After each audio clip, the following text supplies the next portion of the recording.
शान्तिः वनस्पतयः शान्तिर्विश्वे देवा।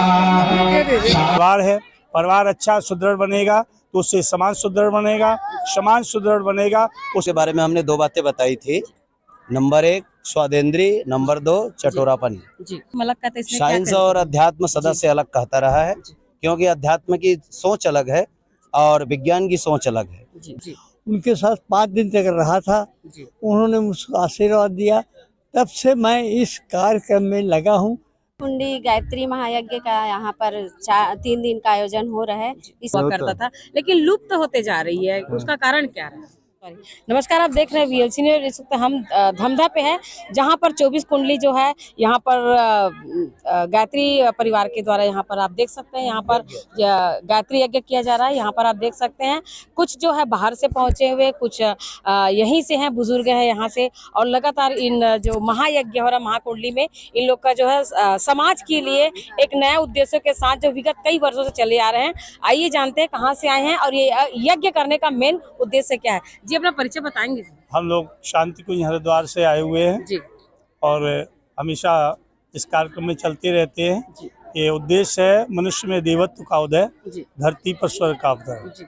मनुष्य बन जाए ये, और परिवार को, समाज को और राष्ट्र को एक नई गति दे सके, नई दिशा दे सके। यदि ये राष्ट्र की छोटी सी इकाई परिवार है, परिवार अच्छा सुदृढ़ बनेगा तो उससे समाज सुदृढ़ बनेगा, समाज सुदृढ़ बनेगा उससे राष्ट्र को बल मिले, और राष्ट्र तभी अच्छा बन सकता है जब परिवार अच्छे होंगे और छोटे छोटे लोग, एक छोटी इकाई ठीक होगी तो हमारा राष्ट्र भी समुन्नत बन सकता है। हम लोगों का उद्देश्य है राष्ट्र को सुदृढ़ और समुन्नत बनाना। जी बहुत बहुत धन्यवाद। जी आपका परिचय बताएंगे? जी मैं योगेश पटेल, शांति कुंज हरिद्वार रहता हूँ। आप कब से इस लाइन पर हैं, जिस तरह से धर्म संस्कृति के बारे में आप? जी हम जन्म से ही हैं, बचपन से 18 साल की उम्र से शांति कुंज हरिद्वार में परिवार सहित रहते हैं जी, और टोलियों में चलते रहते जैसे हैं। आपने जीभा के बारे में बताए, जीभा जो है चटुरन है, अगर जीभा को अगर वश में कर लिया जाए तो उसके जो उद्देश्य बता रहे हैं के बारे में आप बताए थे, उसके बारे में बताइए। जी जीवा के बारे में हमने दो बातें बताई थी। Number 1 स्वादेंद्री, number 2 चटोरापन। जी स्वादेंद्री चटोरापन एक ही बात है। नंबर 1 स्वाद के लिए जीभ का दुरुपयोग, दुरुपयोग की जगह सदुपयोग करना शुरू कर दें तो जीवा में एक आध्यात्मिक शक्ति आएगी, और जो बोल देंगे वो हो जाएगा। आशीर्वाद दे दिया तो आशीर्वाद मिल जाएगा, शराब दे दिया तो शराब लग जाएगी। अभी आपने बीच में कहा अपने प्रवचन के दरमियान कि कड़ी भूख जब लगे तभी भोजन करें, जबकि डॉक्टर अपोजिट बोलते हैं कि शुगर बुरा मान जाएगा, समय समय पर खाना है। तो साइंस अलग कहता है, अध्यात्म अलग कहता है। साइंस और अध्यात्म सदा से अलग कहता रहा है, क्योंकि अध्यात्म की सोच अलग है और विज्ञान की सोच अलग है। विज्ञान जहाँ समाप्त होता है वहाँ अध्यात्म शुरू होता है, इसलिए विज्ञान अध्यात्म को छू नहीं सकता। छुएगा जरूर, क्योंकि अध्यात्म अपने आप में विज्ञान है, लेकिन जहाँ भौतिक विज्ञान समाप्त होता है वहाँ अध्यात्म विज्ञान शुरू होता है। जिस तरह से जो युवा अवस्था है जो नशाखोरी की ओर चलता जा रहा है, ऐसे में कैसे समाज को ऐसे कैसे हम उद्देश्य दें कि जो युवा वर्ग है वो जुड़कर धर्म की ओर आगे बढ़े? क्या करना चाहिए उसके लिए? बिल्कुल जुड़ सकता है युवा पीढ़ी को मार्गदर्शन की जरूरत है। युवा पीढ़ी को प्यार से, स्नेह से समझाएं, उनके फिजिकल बॉडी पर दुष्प्रभाव समझाएं, अर्थ की क्षति समझाएं, और परिवार में, समाज में चारित्रिक पतन को समझाया जाए तो निश्चित रूप से युवा सुधर सकता है, बदल सकता है। उनका उद्देश्य बताएं, डायरेक्ट छुड़ाने पे कोई छोड़ता नहीं, लेकिन उसके दुष्प्रभाव को बताया जाए तो निश्चित रूप से युवा धीरे धीरे सुधरेगा। आज नहीं, नशा नाश का जड़ क्यों बोला जाता है? नशा नाश का जड़ ही है, क्योंकि जो नशा करता है उसका सर्वनाश हो ही जाता है, क्योंकि टीबी, कैंसर, मौत की सीढ़ी है ये नशा, और जो नशा करता है उसका घर बिल्कुल बर्बाद हो जाता है, अर्थ की दृष्टि से भी और प्यार सम्मान की दृष्टि से भी। इसलिए नशा नाश की जड़ है। जी अभी यहाँ पर देख सकते हैं बहुत ही सम्मानित, बहुत ही बुजुर्ग यहाँ पर जो वरिष्ठ नागरिक के रूप में धमधा में कई विगत सालों से रह रहे हैं। जी दादा, आपके गांव में जिस तरह से ये कार्यक्रम हो रहा है गायत्री यज्ञ, ये कितने दिन का था और कितनी कुंडलियाँ यहाँ पर दीप प्रज्वलित करने का क्या उद्देश्य है? ये चौथी बार है जब धमधा में ये यज्ञ का कार्यक्रम हो रहा है।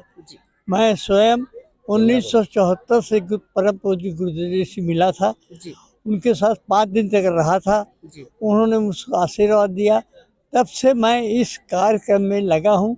भले बड़े रूप में न हो, मगर मेरा परिवार पूरा यहाँ उपस्थित है, मेरे बहू, बेटे, बेटियां, नाती सभी को लोग गायत्री की उपासना करते हैं। मतलब परम पूज्य जो शर्मा जी है, गुरु जी जो रहे हैं, जी उनके आप सानिध्य प्राप्त आपको हुआ है? हाँ, मुझको सानिध्य प्राप्त हुआ है। जी। मैं उन्हीं से ही दीक्षा का। आपको गुरु जी का कौन सा चीज आपको बहुत अभी भी याद है? क्या कह के बुलाते थे आपको अगर आप उनसे मिले हैं? नहीं, अब तो हम गुरु जी ही कहते थे तो गुरु जी कहते उस समय भी कहते थे। लाइट चली। गुरु जी बोल के। जी हाँ, गुरु जी बोल के ही उनके पास चल। बहुत स्नेह, बहुत प्रेम, बहुत आनंदित हो जाता था उनके पास जाकर के। उनका बोला हुआ कोई बात जो आपके कान में याद आता, आज भी याद आता होगा आपको? उनकी बातें तो बहुत सारी हैं।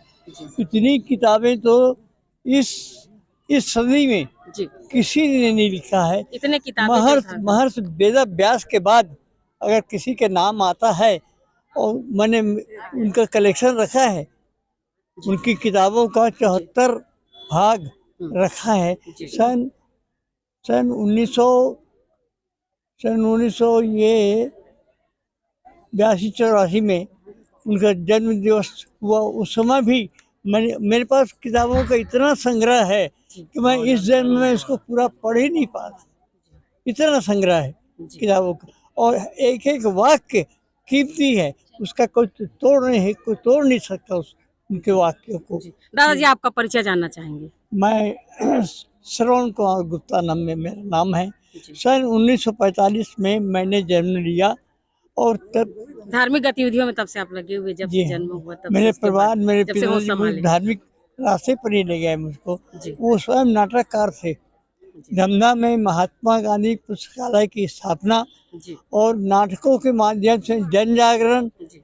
ये स्वतंत्रता आंदोलन की समय की बात है। जी। उस समय की बात है। दादाजी आपने जो सेवा में अपना जिंदगी गुजार रहे हैं, आपके द्वारा कोई ऐसे भजन जो हर समय आपके जुबान पे रहता हो, जिस भजन को घर के लोग भी सुनते हो, हमें भी सुनाइए, हमारे दर्शक उस जानना चाहते हैं। ये तो गुरु जी के एक कोई भी एक। वह शक्ति हमें दो दयानिधि, कर्तव्य मार्ग पर डट जाएं, पर सेवा पर उपकार में हम निज जीवन सफल बना जाएं। ये उनका ही शब्द है, उनके ही, और मैं इसको दोहराता रहता हूँ और मुझको बहुत अच्छा लगता है। क्या बात है, जिस तरह से बातें हैं। आइए अब यहाँ पर इस जो धमधा नगर की जो अध्यक्ष महोदया हैं, उनसे बात करते हैं। जी अध्यक्ष महोदया जी बताएंगे, जिस तरह से यहाँ पर आपके गांव में जो धर्म संस्कृति की जागरण के लिए इस तरह के जो गायत्री यज्ञ का कार्यक्रम यहाँ पर हो रहा है, तो आप लोगों को कैसे लग रहा है, क्योंकि कितनी संख्या में यहाँ के लोग लाभ ले रहे हैं, और क्या महसूस हो रहा है इस वक्त गाँव में? देखिए, 24 कुंडी गायत्री महायज्ञ का यहाँ पर 3 दिन का आयोजन हो रहा है। इसमें सभी हमारे नगर के वासी और आसपास क्षेत्रों के सभी लोग इससे जुड़े हुए हैं, और रोज सुबह यहाँ पर यज्ञ का कार्य आरंभ किया जाता है करीब 8:30 बजे। तो सभी लोग बढ़ चढ़कर हिस्सा लेते हैं। सभी 24 कुंडी यज्ञ में बैठते हैं लोग, और उससे ज़्यादा भी डबल संख्या में यहाँ पर अपने परिवार को लेके आते हैं, और निश्चित ही ये यज्ञ सफल हो रहा है हमारा। और इस तरह का आयोजन यहाँ धमधा नगर में हमेशा से हो रहा है। चाहे आप ज्योति कलश आज प्रज्वलित हुआ था, कितने हजार की संख्या थी? दिया की जो ज्योत प्रज्वलित किए थे आप? करीब 5000 की संख्या थी। दीप जो प्रज्वलित किया गया क्या था। संस्कार दिए आप, मतलब जो वरिष्ठ लोग यहाँ पहुंचे हुए गायत्री परिवार से, जो पुराने लोग जुड़े, किस तरह का संदेश जो है समाज में दिए हैं? समाज में यही संदेश है कि आने वाली पीढ़ी नवजागृत हो, और अध्यात्म के प्रति उनका जो स्नेह है वो बढ़े, और जो सत्य और अहिंसा के मार्ग में चले। हमारे जो आने वाला भविष्य और आने वाली पीढ़ी को हम नवजागृत करें, और अपने अध्यात्म के प्रति, अपने धर्म के प्रति उनमें एक अच्छी सच्ची भावना उसमें उत्पन्न हो। 3 दिन में आपके जीवन में क्या परिवर्तन आया? 3 दिन में यही बहुत कुछ परिवर्तन हुआ, क्योंकि यहाँ आने का जो सौभाग्य मिलता है, हम अपने खान पान में हम अपने गृहस्थ जीवन में रहते हैं, लेकिन कुछ समय अपना समय निकाल कर, जो 24 घंटे में हम भगवान के लिए जो समय निकालते हैं, वो तन मन और मन को शांति जो मिलती है वो यहीं आने से मिलती है। इससे ज्यादा हम अपने काम में लगे रहते हैं, तो बहुत ही अच्छा। तो आज कौन सा दिन है?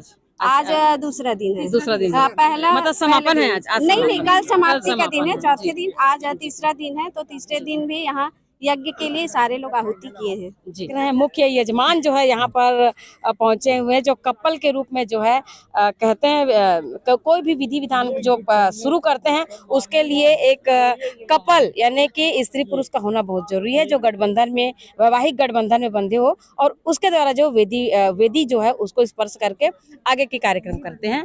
तो जी बताएंगे किस तरह से अनुभव कर रहे हैं और आपके जीवन में क्या परिवर्तन आया है?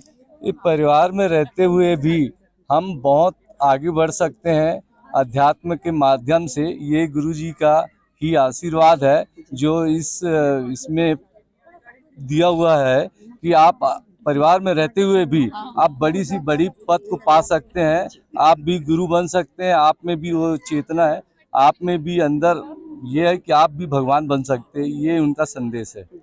जैसे कि बाहर से भी हरिद्वार से यहाँ पर जो कुछ वरिष्ठ लोग पहुंचे हुए हैं, जो इस रास्ते पे हैं, समाज को उद्देश्य दे रहे हैं, तो उनका रहना किस तरह से होता है और उनका आचार विचार किस तरह से होता है? क्या पहले की अपेक्षा आप शायद अच्छे से जानते होंगे, भली बात ही पहले हर गांव में गायत्री यज्ञ हुआ करता था, लेकिन लुप्त होते जा रही है, उसका कारण क्या है?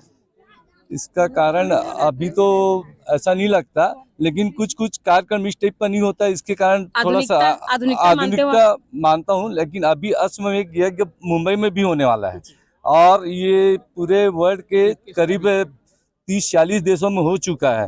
अभी तो हमारे जो आए हुए हैं वो बोल रहे हैं कि हम कश्मीर में भी अश्वमेध यज्ञ करेंगे और हो सकता है आने वाला समय में पाकिस्तान में भी अपन पाकिस्तान में ये बड़ी बात हो जाएगी। बहुत बड़ी बात है और ये संभव है क्योंकि जो ये समयदानी जो आए हुए हैं उनका समय देते हैं, उन 1 रुपया भी वो वापसी नहीं लेते हैं। जो भी अनुदान मिलता है उन्हीं से ये चल रहा है। पर डे 30 से 40 हजार हरिद्वार में भोजन निःशुल्क दिया जाता है और समयदानी कम से कम हजारों की संख्या में है। वो पूरे क्षेत्र में घूम घूम कर ये समयदानी दान देते हैं और लोगों को जागृत करते हैं। आज उन्होंने ये जो बात बोली उससे मेरा दिल गर्व से भर गया कि हम पाकिस्तान में भी आने वाले समय में हम वहाँ अश्वमेध यज्ञ करके दिखाएंगे। आपको पता है कि पूरे देश में अश्वमेध यज्ञ श्रृंखला चला है। अभी आधुनिकता के पक्ष में आप बोल रहे हो, जो मुंबई है उसमें भी अश्वमेध यज्ञ करने जा रहे हैं। ये बहुत बड़ी परिवर्तन फिर से वापस है। हाँ, जी, आने वाला। जी आपका परिचय बताएंगे। मैं सुनील गुप्ता हूँ। जी आती हूँ। शोभा गुप्ता। जी आपका नाम? शोभा गुप्ता। जिस तरह से महिलाएं अभी वेशभूषा में अपने श्रृंगार को महत्व देती हैं और ऐसे में आप लगातार 3 दिन यहाँ पर बंदी हुई है, तो आपको कैसे लग रहा है? आपके जीवन में क्या परिवर्तन आ रहा है? बहुत जो आपके पूरे खानदान पूरे परिवार में जो है गायत्री परिवार के हम गायत्री परिवार से जुड़े हुए हैं, इन्हीं के कारण आज हम यहाँ पर पहुँचे। तो वाकई मानते हैं कि जो आपके परिवार में जो करते आ रहे हैं वो बिल्कुल सही है जी, है ना? और अभी 3 दिन में आपको कैसे महसूस हो रहा है? बहुत अच्छा, हृदय परिवर्तन हो रहा है जी। करना चाहिए। ब्रह्म मुहूर्त से रात्रिकालीन तक का जो नियम और जो संयम बताते हो करना चाहिए। हर व्यक्ति को करना चाहिए, हर व्यक्ति को करना चाहिए। हर किसी से हो भी नहीं पाता ना, करना चाहिए, पर अगर हो सके तो जी जी। और एक भक्त ऐसे हैं जो लगातार बने हुए कुछ कहने के लिए, बेचैन है कुछ कहने के लिए, उनसे बात करते हैं। जी आप दीदी इधर आ जाइए।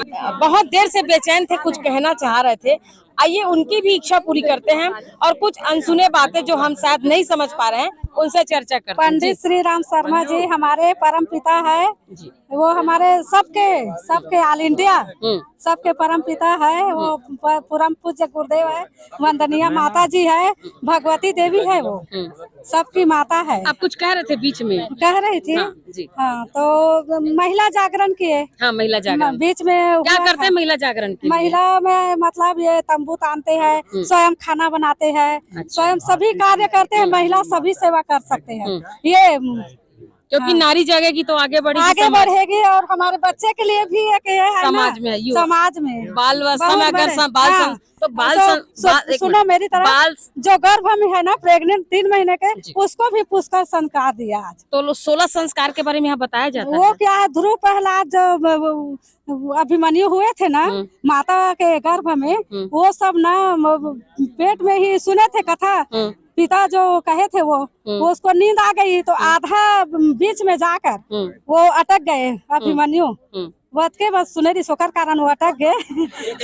चक्रव्यूह रचरिता, हाँ चक्रव्यूह की जय। तपोभूमि मथुरा की जय। हम बदलेंगे, युग बदलेगा, हम बदलेंगे। युग बदलेगा। देव संस्कृति के निर्माता वेद माता गायत्री माता, देव संस्कृति के निर्माता पिता गायत्री माता। हम गृह गृह यज्ञ जागृत करना चाहते हैं अपने धमधा में। मैं देखती हूँ जब से मैं आरंग से आई हूँ, मैं गायत्री परिवार से जुड़ी हुई हूँ, यहाँ एक भी गायत्री यज्ञ है गायत्री परिवार वाले, लेकिन गृह गृह यज्ञ नहीं चल रहा है। और हमारे शांति कुंज का आदेश है कि हम घर घर में गायत्री यज्ञ गृह गृह यज्ञ करवाएंगे और पूरे नारी जागरण, नारी को हर घर घर जा जाके हमारी गायत्री माता को जाने पहचाने, उसके जो कार्य है, विधि है, उसको हम कैसे अपने आप में धारण करें जिससे हम अपने परिवार का निर्वाह कर सके। उसके लिए क्या करना पड़ेगा? उसके लिए हम सुबह उठना है, जो हमारे गायत्री माता बताए हम महिलाओं के लिए, सुबह 5 बजे से उठकर हमें नित्य गायत्री जाप करना है, समय पे खाना, समय पे सोना, हाँ भोजन करना, समय में उठना, हाँ हवन यज्ञ करना, ये सब हम अपनी धमधा की महिलाओं को बताना चाहते हैं, सिखाना चाहते हैं, यज्ञ करना चाहते हैं। गृहस्थ में रह के गृहस्थ का पालन करते हुए आप जिस तरह से पूजा पाठ के लिए समय निकालते हो, तो दोनों में कैसे आप समय के लिए तैयारी? सब हो जाता है, हम टाइमिंग में समय, जैसे कि आज हमारे पंडित जी ने बताया, शांति कुंज से आए हैं जो हमारे मुख्य आयोजक, वो समय में मतलब संयम बताए, हम लोग को 4 संयम बताए हैं, समय संयम और अर्थ संयम और मतलब 4 संयम बताए हैं हमको। समय में उठना है, 2 याद है, 2 भूल गए। हाँ, तो उसी संयम के हिसाब से हमें चलना है, तब हमारा जीवन सफल होगा। और ठीक है, धन्यवाद। बहुत